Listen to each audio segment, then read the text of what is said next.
तो आपने नोटबुक तो निकाल ली होगी, या अभी भी बैठे हो इस उम्मीद में कि कोई गुरु आके कर देगा? यदि बैठे हो तो ठीक है, अब बैठे बैठे सुन सकते हो, अदरवाइज करने वाले नोटबुक निकाल लें।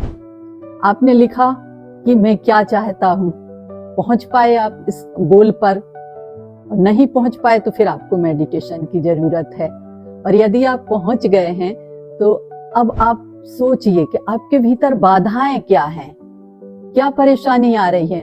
सोचिए अपनी सोच को कि आपने अपने बचपन में अपने रिलेटिव से, पेरेंट्स से, सोसाइटी से सुना होगा कि भाई हम तो डिजर्व नहीं करते हैं चीज, अरे वो लकी हैं, टैलेंटेड हैं, एजुकेटेड हैं, पता नहीं उनका तो कोई जुगाड़ है इसलिए उनके पास इतने अच्छे अवसर आ रहे हैं।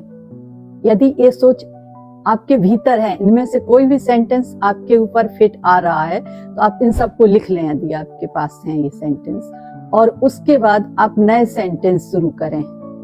नहीं, मैं डिजर्व करता हूं, मैं हर चीज डिजर्व करता हूं, मैं हेल्थ वेल्थ डिजर्व करता हूं।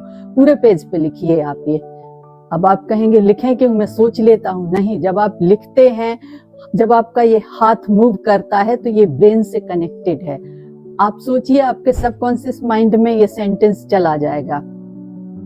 सोचने से तो हो सकता है आपने सोचा और आप थोड़ी देर बाद कुछ और सोचने लगे, क्योंकि विचारों का तो कोई भरोसा नहीं है। तो आप इस नेगेटिव थॉट्स को लिखकर उनको हटा दीजिए दिमाग से, और जब आप कॉपी पे हटाएंगे, उन पे क्रॉस लगाएंगे, और जो नेक्स्ट सेंटेंस लिखेंगे, जो आप नेक्स्ट सेंटेंस लिखेंगे और उन पर राइट टिक लगाएंगे तो आपके सबकॉन्शियस माइंड में वो जाएंगे। तो जब आप हेल्थ और वेल्थ डिजर्व करते हो, फिर अब आपका गोल क्या है, आप चाहते क्या हो, कोई 3 चीजें सोच लीजिए। यदि आपने सोच ली हैं, जैसे आप हेल्थ के बारे में सोच सकते हैं, या आप किसी जॉब के बारे में, बिजनेस के बारे में, स्टूडेंट हैं तो अच्छे मार्क्स के बारे में, या इंटरव्यू देने के बारे में, तो आप नेक्स्ट डे से अगले पेज पर आप उसको सुबह उठकर सबसे पहले थोड़ा मेडिटेशन करिए, गहरी सांस लीजिए, या अपने इष्ट देव को स्मरण करिए, और बहुत सम्मान और प्यार के साथ, जैसे हम कोई रिचुअल करते हैं, आप अपना नोटबुक उठाइए, पेन लीजिए, और उस पर जितना अधिक आप लिख सकें वो अपना लिखिए गोल। आप 7 दिन तक ऐसे करिए। 7 दिन के बाद मैं आपको दूसरा प्रोसेस में ले जाऊंगी।